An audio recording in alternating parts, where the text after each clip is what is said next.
I want to thank Shabir for coming to this debate, and I want to thank James for providing this forum. Because time is limited, we're going to get right into the substance of the matter. I want to talk to you about the historical credibility of the Gospel's portrait of Jesus. We'll get into the numerical stuff and the relevance of that in the rebuttal section, but I want to consider first the nature of our principal sources. When we evaluate a question like the origin of the Gospels, the issue that we should consistently have in mind is the simplicity of our explanatory model relative to the shape of the historical data, whether that data is the internal evidence of the gospel text or the external evidence of early witnesses to their origins. Whether or not we can construct an historically possible scenario where the gospels are anonymously produced by non-eyewitnesses, the real question, especially in inductive disciplines like history, is whether the evidence we have takes the shape we would expect if the four biblical gospels were produced anonymously by non-eyewitnesses. As M.B. Thompson points out in his article, The Holy Internet, the evidence from the first 2 centuries suggests a degree of integration and cheap, safe travel across the Roman Empire and across the network of churches that was not matched again for centuries, possibly not until the late Middle Ages and Renaissance era. Contrary to the imagined world of form and source critics, the actual textual data from early Christian texts undermines powerfully the idea that the Jesus tradition was transmitted orally and anonymously over generations before it came into the textual world of the canonical Gospels. Moreover, as Larry Hurtado has shown in recent scholarship, the actual character of the early Christian manuscript tradition reveals a powerful and striking unity of distinctive qualities. Though the vast majority of our second century texts are written in scrolls, over 70% of second century codices, that is what we basically would call a modern book, are of Christian origin. It appears that across the entire network of Christian churches, Christian scribes pioneered the use of the Codex. Moreover, the first 3 centuries reveal the widespread and now universal use of what scholars call the nomina sacra, where names associated with God and Jesus would be specially abbreviated and underlined in order to accentuate the sacred character of the divine name, which also has implications for the divinity of Jesus. Such scribal treatment of divine names has its closest parallel not in Hellenistic culture, but in Judaism. And this suggests an integrated culture of manuscript transmission where a certain family of texts, that is the biblical text, were treated as especially sacred from a very early period. As Michael Kruger has argued, this indicates a striking unity of the Christian world and an extremely early concept of canonical normativity. In the world where the 4 canonical gospels circulate anonymously and are given their titles later to buttress their divine authority, would one expect them to be attached to these authors?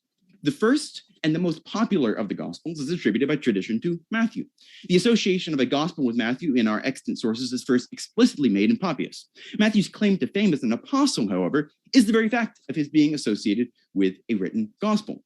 Similarly, early Christian scribes whose goal was to link their anonymous Gospels with a normative authority would have virtually no reason to select Mark as the author of the second gospel. Now, Papias identifies the Gospel of Mark as connected with the preaching of the apostle Peter. And Papias himself was intimately connected within the early apostolic circle and was a disciple of John the Apostle. Latinisms in the text corroborate the early association of the Mark's gospel with the city of Rome and Peter's preaching therein.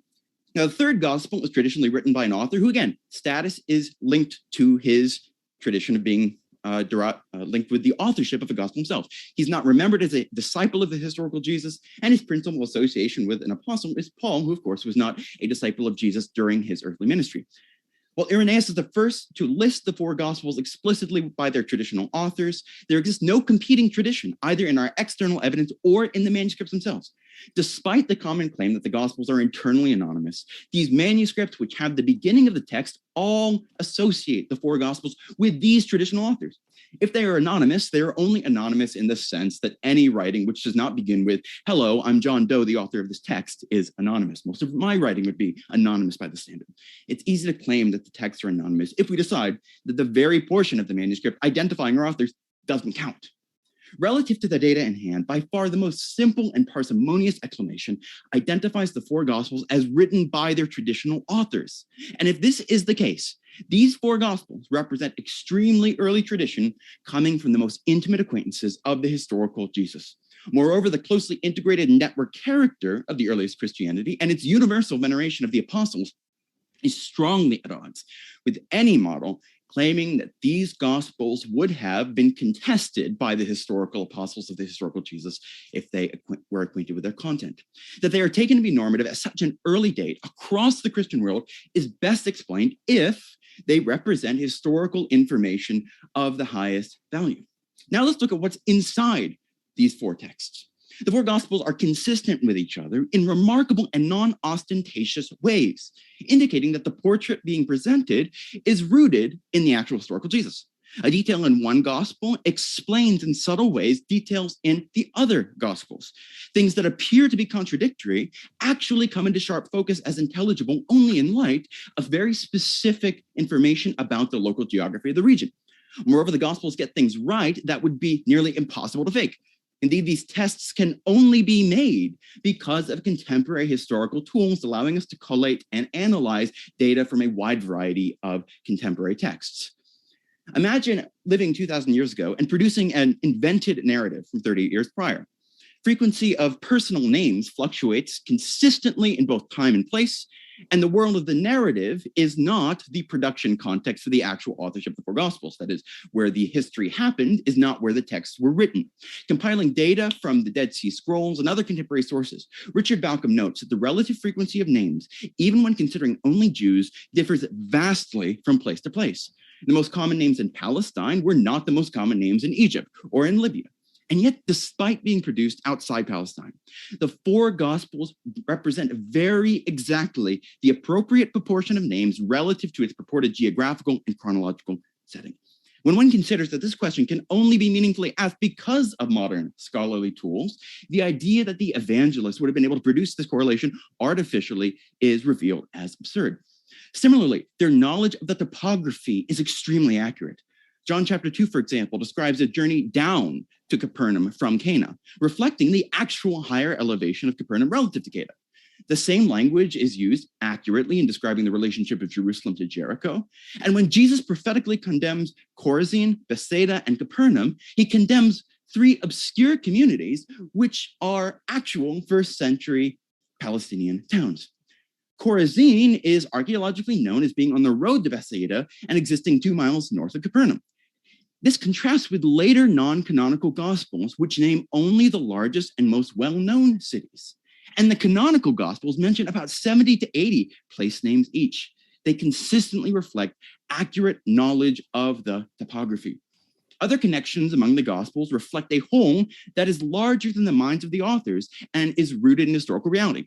For example, only John's gospel provides information permitting us to see the length of Jesus' ministry as 3 years through its 3 Passovers. Yet in Luke's gospel, Jesus tells a riddle of a man who had been seeking fruit on the tree of Israel for 3 years to explain his own action. These texts are unified in terms of an external world transcending literary creativity. Mark's gospel identifies the grass in the feeding of the 5,000 as green, a distinctive feature of the region only in the springtime around Passover. Yet it's only John's gospel which specifies the Passover context of the miracle. In Luke 9, the feeding of the 5,000 took place near Bethsaida, and according to John 12, a passage unrelated to the feeding, Philip is from Bethsaida. And that explains why in John 6, Jesus asks Philip where they might go to buy bread. The way in which the Gospels explain each other underscores the reality that they transcribe very precisely actual history in both the Synoptics and John's Gospel. Jesus identifies himself with the vine in John alone, and we know from archaeological data that there was, in fact, a vineyard that they would have been passing on the path they were traveling to Gethsemane. Mark's Gospel tells the story of Herod's execution of John the Baptist in some detail, reflecting either intimate awareness of his death or an inventive mind.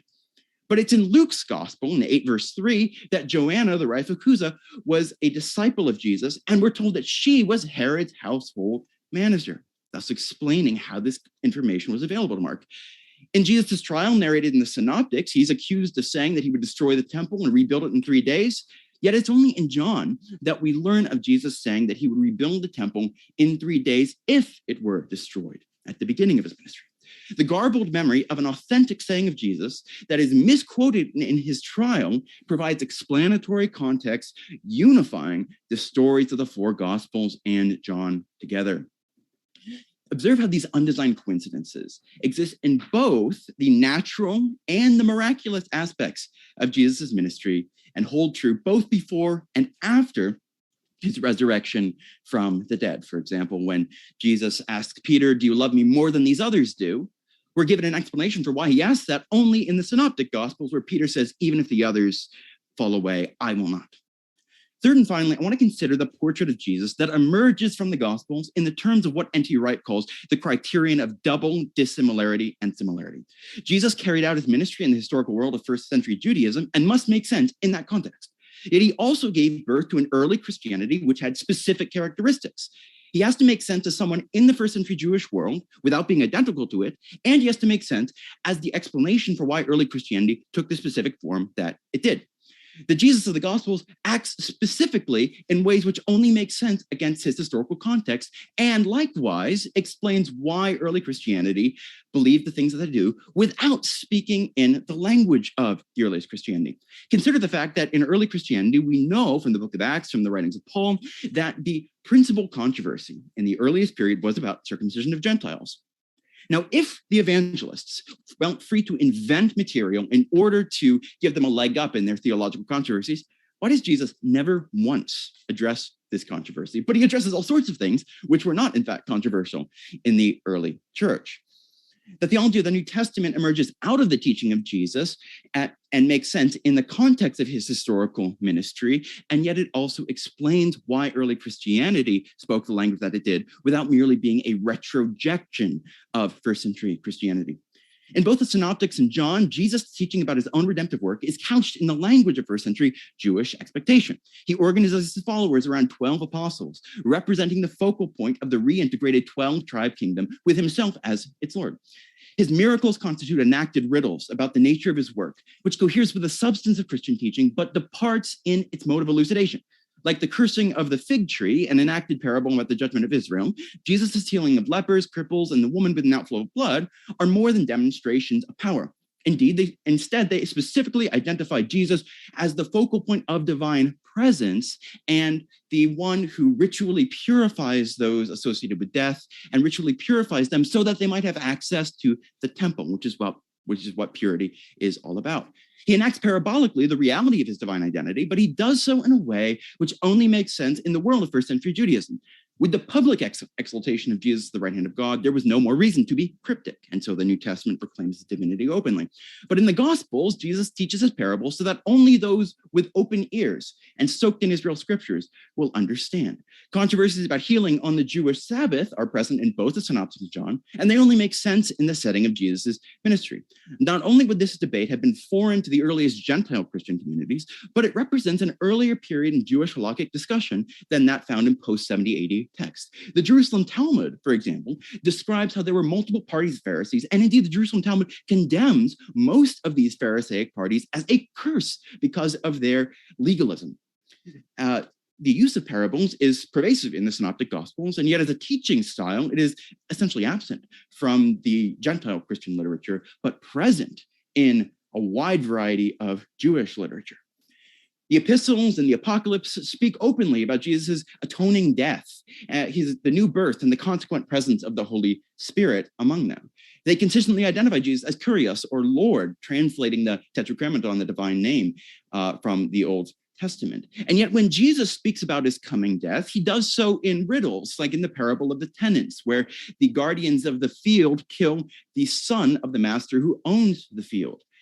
In this parable, Jesus' death is presented essentially as that, like a martyr, like the Israelite prophets. It doesn't openly elucidate a detailed theology of atonement. It makes sense as something the historical Jesus would have said, not as something which the Gentile Christians would make up. Likewise, when Jesus is accused of blasphemy at his trial, he's accused in the context of his combination of Daniel 7 and Psalm 110. Daniel 7, he is the Son of Man, and yet, according to Psalm 110, he is seated. He thereby identifies himself with the seated figure of Daniel 7, and in combining these two texts, he uses a well-known Jewish method of exegesis. It's cryptic relative to the later Christian literature, but it makes sense in Jesus's own context. in a variety of ways from a multitude of perspectives. The simplest way of explaining the actual data of the Gospels is by identifying them as accurate historical records, memoirs of the apostles, which record things that happened in first century Judaism. The real Jesus is the Jesus of the Gospels.